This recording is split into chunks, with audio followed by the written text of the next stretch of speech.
அதிமுகவிற்கு வந்து இயல்பாகவே வந்து பெரிய கூட்டணிகள் வந்து தேவையில்லை. அந்த கட்சி வந்து கட்டுக்கோப்பாக அந்த சின்னமும் அந்த கட்சியினுடைய பெயரும் ஒரு நபர்கிட்ட இருக்குது, அந்த கட்சி கட்டுக்கோப்பாக இருக்குது அப்படிங்கிற ஒரு இமேஜ் இருந்தாவே போதும். அதிமுகவின் பக்கம் வந்து பெரிய கூட்டணிகளே தேவையில்லை. திமுக பக்கம் பெரிய கூட்டணியில் இருப்பதனால தான் அதிமுகவும் கூட்டணி தேவைப்படுது. சரிங்களா? இன்றைக்கு என்னென்னா 1967 வந்து ஒரு தேர்தல் நடந்தது. அதெல்லாம் திமுக முதல் முறையாக ஆட்சிக்கு வராங்க. காங்கிரஸ் அப்படிங்கிற பிரதான கட்சி வந்து ஓரம் கட்டப்பட்டது. அதற்கு பிறகு காங்கிரஸ் கட்சியால் ஆட்சிக்கு வர முடியல. அதற்கு பிறகு எம்ஜிஆர் கட்சியாக இருந்தது, காங்கிரஸ் காணாமல் போயிடுச்சு. இன்றைக்கி என்ன அப்படின்னா அந்த சூழலில் நோக்கி இன்றைக்கு 2026 தேர்தல் கிட்டத்தட்ட அப்படி தான். இந்த தேர்தலில் வந்து அதிமுக ஸ்ட்ராங்காக நிற்க போகுது. புதிதாக வரக்கூடிய விஜய் என்ன செய்ய போகிறாருங்கிறது பின்னாடி தான் தெரியும். அவர் தலைமையில் கூட்டணி அமைய போகுதா என்ன அப்படிங்கிறது பின்னாடி தான் தெரியும். பெரிய நெருக்கடியே யாருக்குன்னா திமுகவுக்கு தான்.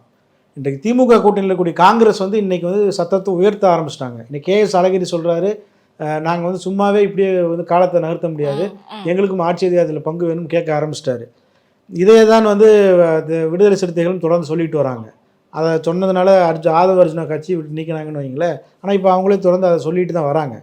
இப்போ எல்லா கட்சியிலுமே டிமாண்ட் பண்ண ஆரம்பிச்சிட்டாங்க. ஏன்னா திமுகவை பொறுத்த வரைக்கும் அவருடைய வாக்கு வங்கி 20-25% தான். அதை வச்சு ஜெயிக்க முடியாது. கூட்டணி இல்லாமல் திமுகவால் ஜெயிக்க முடியாது. இப்போ 2026 ஆன்டி இன்கும்பன்சி கடுமையாக இருக்குது. அப்போ கூட்டணி அப்படிங்கிறது ரொம்ப ரொம்ப திமுகவுக்கு அவசியம். அப்போ அந்த கூட்டணியை ஒரு பக்கம் தக்க வைக்கணும். இந்த கூட்டணியில் அமைஞ்சதற்கு பிறகு தேர்தலை வந்து வெற்றிகரமாக எதிர்கொண்டு ஜெயிக்கணுங்கிற ஒரு பெரிய சவால் வந்து இன்றைக்கி திமுகவுக்கு தான் இருக்குது.